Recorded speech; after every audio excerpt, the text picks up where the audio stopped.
This is Democracy Now!, democracynow.org, The War and Peace Report. I'm Amy Goodman.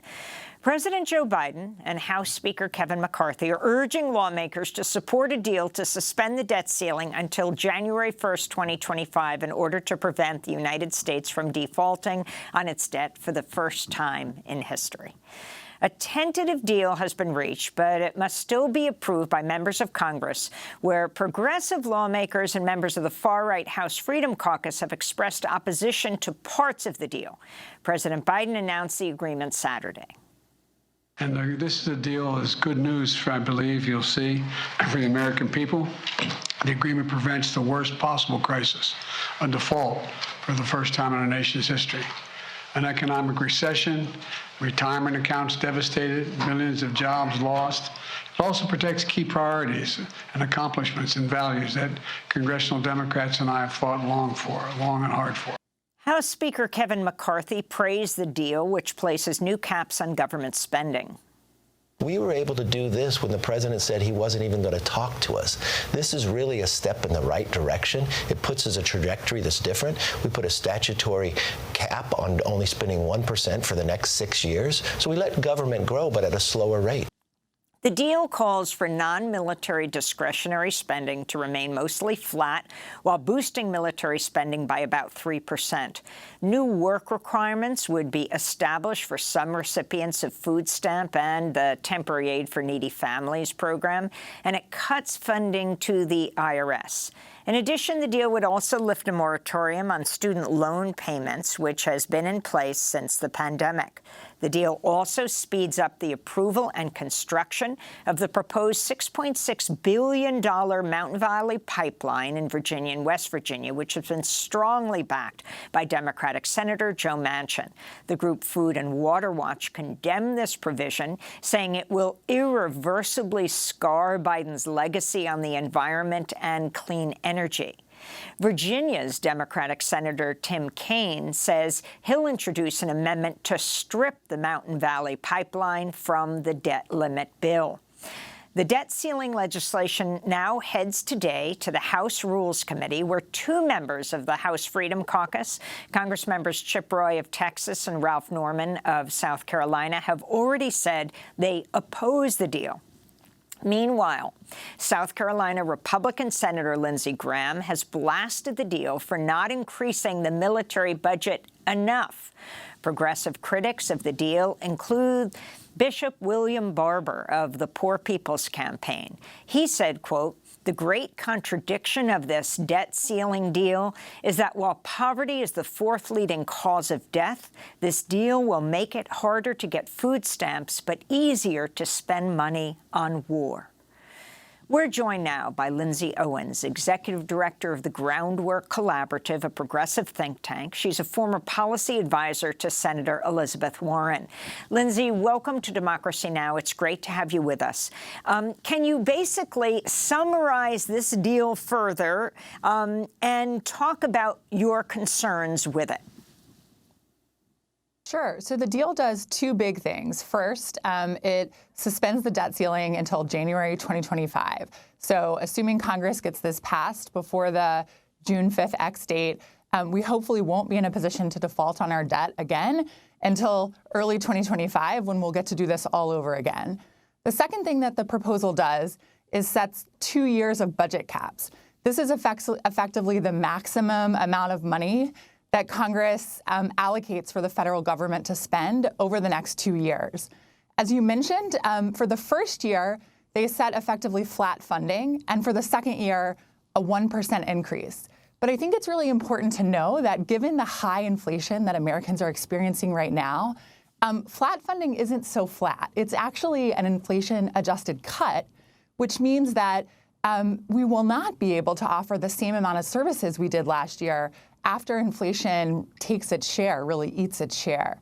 And then in addition to the funding levels and obviously the suspension of the debt ceiling, Congress tucked in a variety of other pretty harmful proposals, including the Mountain Valley Pipeline being greenlit, including basically bringing student loan payments back online beginning in September, which is really critically important given that, the Supreme Court has heard this case and will be deciding soon.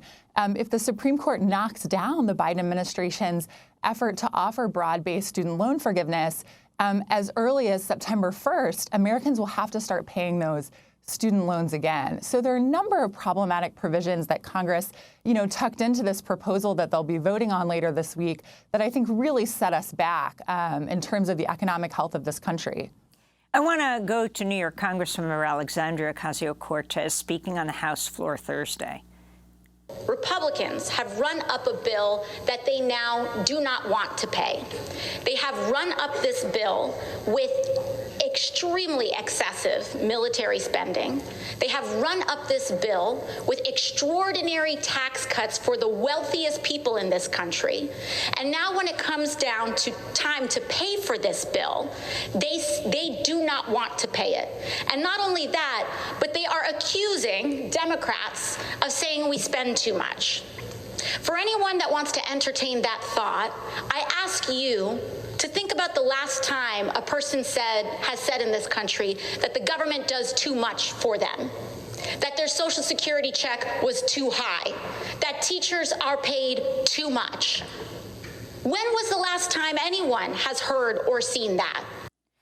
Progressive Caucus Chair Representative Pramila Jayapal spoke to CNN's Jake Tapper about the new work requirements in the debt deal. We are one of the only countries in the world, if not the only country in the world, that is an industrialized country that puts any requirements on people who just want food. So very bad policy, does not save money, and by the way, does not work.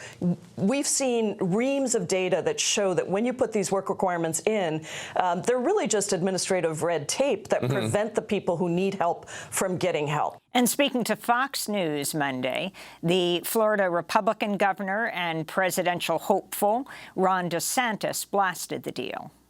Prior to this deal, Kaylee, our country was careening towards bankruptcy. And after this deal, our country will still be careening towards bankruptcy. And to say you can do $4 trillion of increases in the next year and a half, I mean, that's a massive amount of spending. I think that we've gotten ourselves on a trajectory here really since March of 2020 with some of the COVID spending. It totally reset the budget, and they're sticking with that.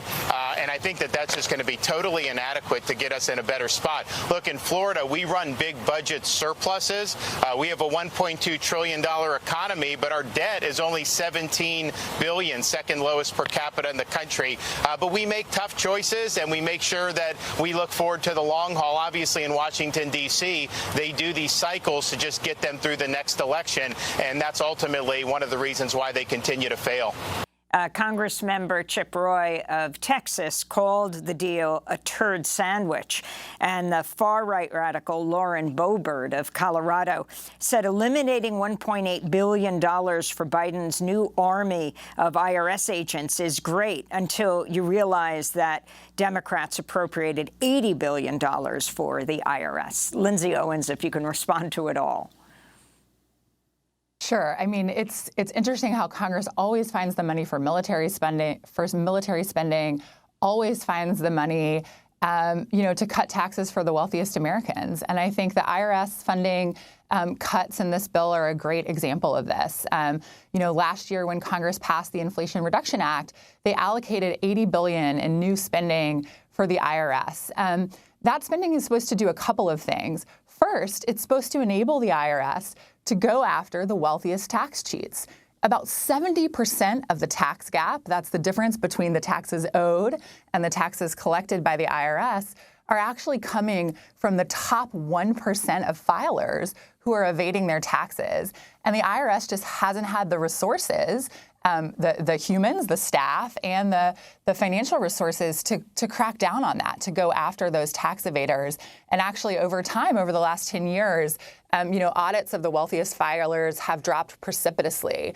And so when Republicans are going after this IRS funding, they're very explicitly effectively greenlighting, paving the way for the wealthiest Americans to continue cheating on their taxes. The other thing that money was slated to do is really modernize the agency, to be able to bring down wait times so that Americans who have questions about filing their taxes can, get on the phone with an agent and get those questions answered. And it's already working. Call wait times were down 85% this tax season, which is really wonderful for so many Americans. I mean, really improving that customer service. So, I think the IRS cuts are really unfortunate here, and I think they really show the hypocrisy of the Republican Party, who likes to talk a lot about deficit reduction, but actually ushered in a series of cuts that increases the deficit. Because when you spend money on the IRS, you not only recoup all of that money back, you actually recoup more in those additional revenues that the agency is able to bring in by cracking down on the wealthiest tax cheats. So, Lindsay Owens, what is the Groundwork Collaborative's alternatives at this point in a number of different areas? And how does this work right now through the House, which has been called back? Now, today in the House Rules Committee, will it even get out of that? And then tomorrow, a vote expected.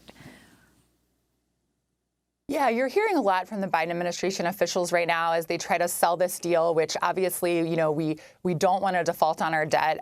It would be, an extraordinary catastrophe. Economists predict up to 7 or 8 million Americans unemployed if we did that. So obviously, we want to avoid the worst case scenario. But you're hearing a lot from the administration that, this deal could have been worse. And so Democrats really need to line up behind it. And our position at the Groundwork Collaborative is that this deal could have also been better, that it's possible to take care of the debt ceiling, without kicking older Americans who need food assistance in the teeth, which is what this bill does.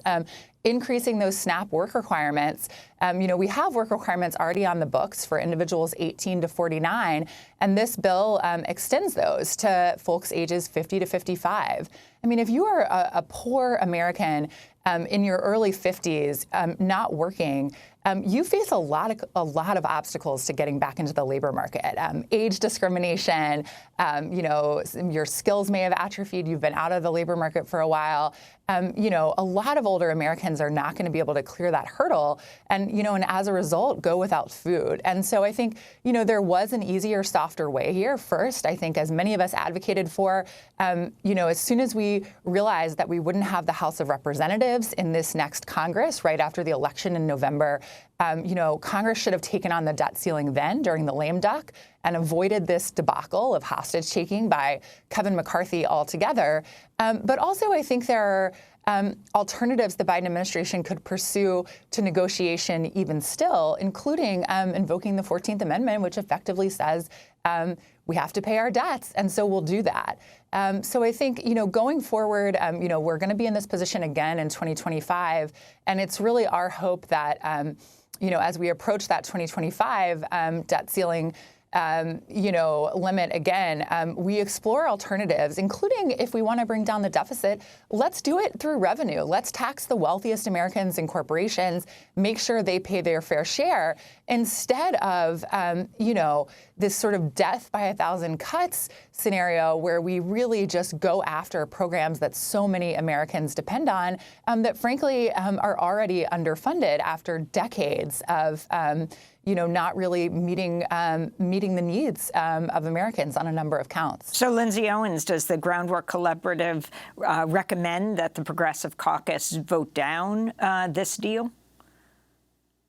Look, I think we have to clear the debt ceiling. So I would say if we're getting to the point where McCarthy and the Republican caucus in the House is unable to supply the votes to get this over the finish line, and therefore they need the Progressive Caucus's vote to pass this bill, then I think the short version is the progressives should get something for it. Let's get some policies in place, that work for Americans.